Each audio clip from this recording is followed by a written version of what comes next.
అందరికీ బహుశా గుర్తుండే ఉంటుంది, ఒక మహిళని హతమార్చి ఆ తర్వాత కుక్కర్లో తన శరీర భాగాల్ని ఉడికించి గ్రైండ్ చేసి పిండి పిండిగా చేసేసి చెరువులో పడేసే సంఘటన కుక్కర్ కేసు. సో మీర్పేట్కి సంబంధించిన కుక్కర్ కేసు గురించి ఒక అప్డేట్తో ముందుకు వచ్చాను. సో మీర్పేట్ గురుమూర్తి తన భార్యని హతమార్చి, వెంకటమాధవిని హతమార్చి ఆ తర్వాత దాన్ని మిస్సింగ్ కేసుగా మార్చాలనుకున్నాడు. కానీ ఎంత ప్రయత్నించినా కూడా పోలీసులు ఆ కేసును చేరించారు. సో ఇక్కడ ఫోటోలో కనిపిస్తున్నటువంటి ఆ మహిళే గురుమూర్తి భార్య వెంకటమాధవి. సో పైన ఫోటోలో కనిపిస్తున్న వ్యక్తి గురుమూర్తి, ఇదే కుక్కర్ ఎగ్జాక్ట్గా. సో ఇటువంటి కుక్కర్లోనే గురుమూర్తి తన భార్యని తన భార్య హతమార్చి శరీర భాగాల్ని ముక్కలు ముక్కలుగా చేసేసి ఇదే కుక్కర్లో పెట్టి ఉడికించి ఆ తర్వాత పొడిగా చేసి చెరువులో పడేశాడు. సో దీని అందరికీ ప్రధాన కారణం గురుమూర్తికి తన మరదలతో ఉన్నటువంటి వివాహేతర సంబంధమే. ఎగ్జాక్ట్గా సరిగ్గా ఈ ఏడాదే, సుమారు ఇంకో 10 రోజులు అయితే సరిగ్గా ఏడాది అయ్యే అవకాశం ఉంది. సో జనవరి 14-15 తేదీల్లో తన భార్య వెంకటమాధవిని తన నివాసంలోనే న్యూ వెంకటేశ్వర కాలనీ, మీర్పేటలోని న్యూ వెంకటేశ్వర కాలనీలో తన భార్య వెంకటమాధవిని చాలా దారుణాతి దారుణంగా హతమార్చాడు భర్త గురుమూర్తి. హతమార్చడమే కాదు, ఆ భార్య శరీర భాగాల్ని భాగాలుగా చేసి, విడి భాగాలుగా చేసి వాటన్నిటిని కుక్కర్లో పెట్టి ఉడికించి గ్రైండర్లో పిండి పట్టి, అక్కడ రోల్ కూడా ఉంది, రుబ్బు రోలు. సో రోల్లో వేసి ఆ ముక్కలన్నింటినీ దంచి వాటిని పొడి చేసి చెరువులో పడేశాడు. ఆ తర్వాత ఏం తెలియనట్టుగా పోలీసుల దగ్గరికి వెళ్ళిపోయి నా భార్య కనిపించట్లేదు అని చెప్పి అత్తామామలతో కలిసి కంప్లైంట్ కూడా ఇచ్చాడు. సో పోలీసులు ఈ కేసుని విచారించడం మొదలుపెట్టారు.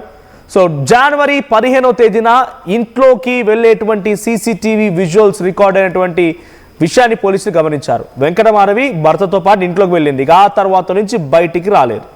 మరి ఏమైపోయింది? ఇంట్లో లేదు. మరి ఇంట్లోకి వచ్చిన మహిళ అక్కడికక్కడే చూమంతర్ ఖాళీ అంటే మొత్తం మాయమైపోవడానికి మ్యాజిక్ కాదు కదా. మరి ఎక్కడికి పోయింది? ఇంట్లోకి వచ్చిన మహిళ లేదు, కనిపించట్లేదు, ఎక్కడ పోయిందని చెప్పి చాలా వరకు పోలీసులు రకరకాల ప్రయత్నాలు చేశారు. ఎంతటి స్కెచ్ వేశాడు గురుమూర్తి అంటే, he's an ex army, Naik సుబేదార్గా కూడా పనిచేశారంట. ఆర్మీలో పనిచేసి రిటైర్డ్ అయిపోయి వచ్చిన తర్వాత డిఆర్డీఓలో సెక్యూరిటీ గార్డ్గా పనిచేస్తున్నాడు.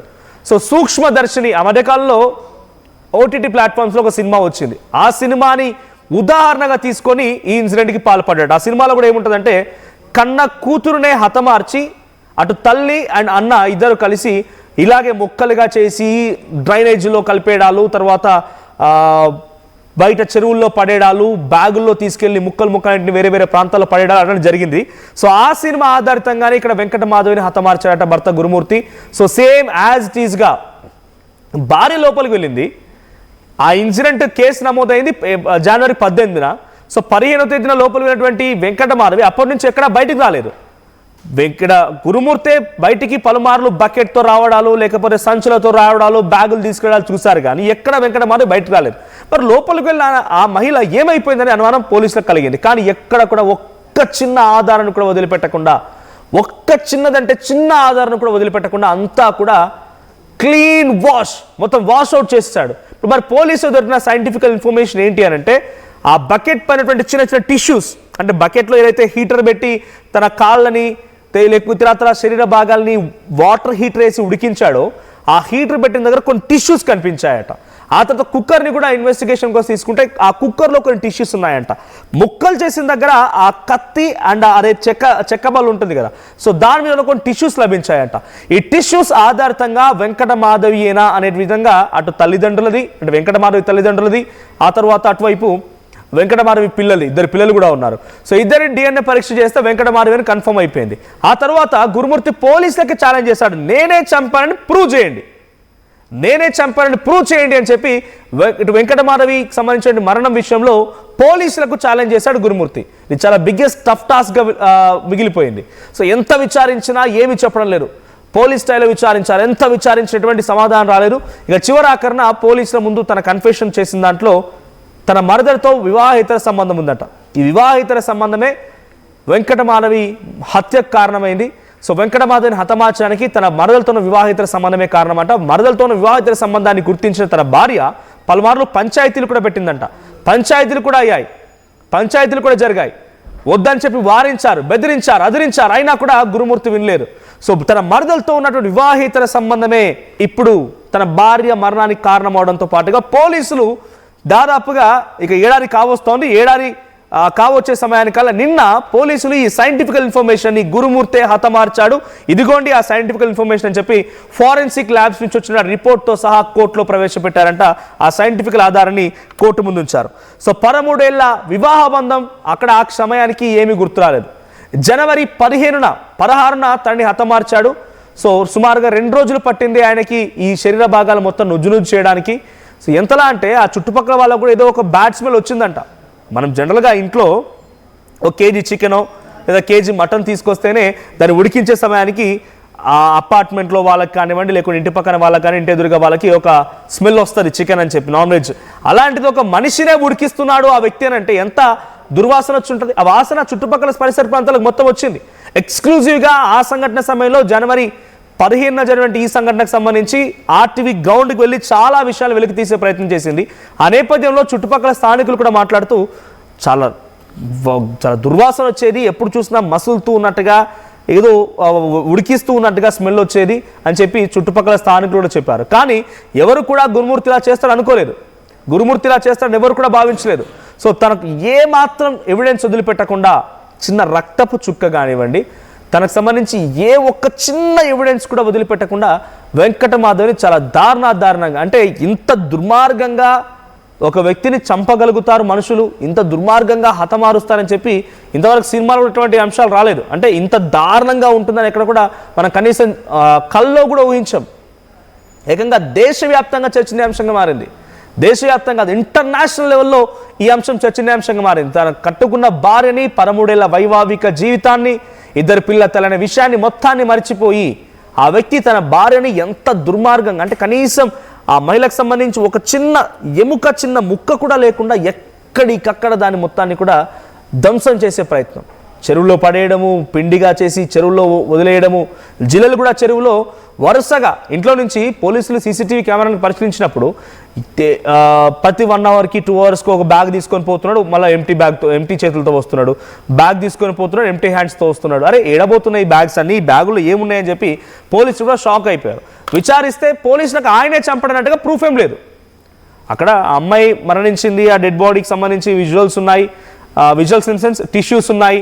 సో ఆ టిష్యూస్ కనిపిస్తూ ఉన్నాయి, ఆ చెక్క బల్ల పైన టిష్యూస్ ఉన్నాయి, తర్వాత వాటర్ హీటర్ వేసి ఉడికించిన దాంట్లో ఆ బకెట్లో టిష్యూస్ ఉన్నాయి, ఇవన్నీ కనిపిస్తున్నాయి, ఈ డిఎన్ఏతో మ్యాచ్ అవుతున్నాయి. కానీ గురుమూర్తే హతమార్చాడని చెప్పడానికి ఏ ఒక్క ఆధారం కూడా పోలీసులకు లభించలేదు. గురుమూర్తి కూడా పోలీసులకు ఛాలెంజ్ చేశాడు.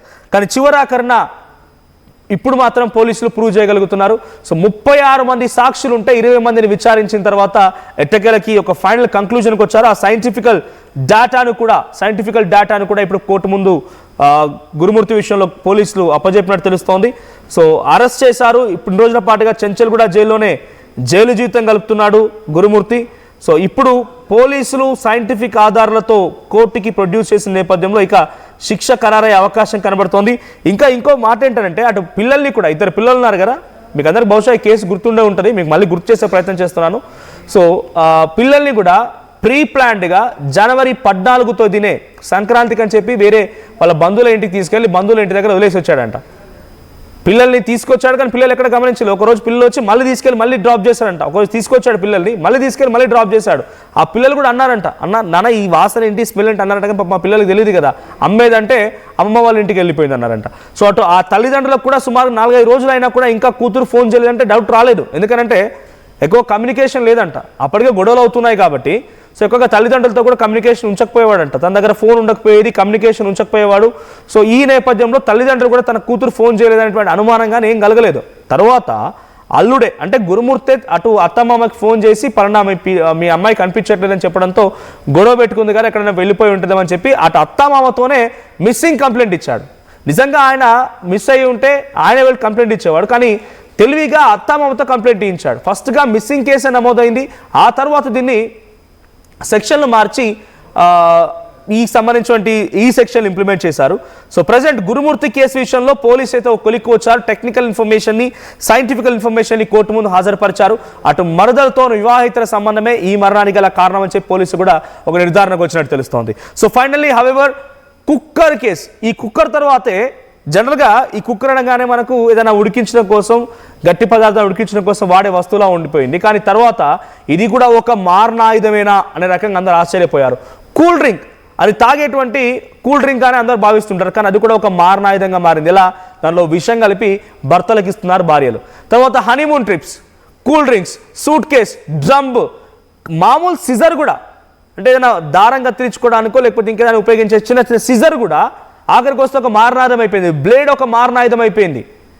ప్రతిదీ కూడా ఈ కుక్కర్ కేసు తర్వాత వరుసగా కూల్ డ్రింక్స్ కానివ్వండి, కుక్కర్లు కానివ్వండి, బ్లేడ్లు, సిజర్స్, చిన్న చిన్న దారాలు, హనీమూన్లన్నా, సెల్ఫీలు ఆఖరికి వస్తే తన భర్తతో పాటుగా సెల్ఫీ తీసుకుంటామని చెప్పి కర్ణాటకలో ఒక మహిళ భర్తన చెరువులో దోసేస్తుంది, ఆ వాగులో దోసేస్తుంది.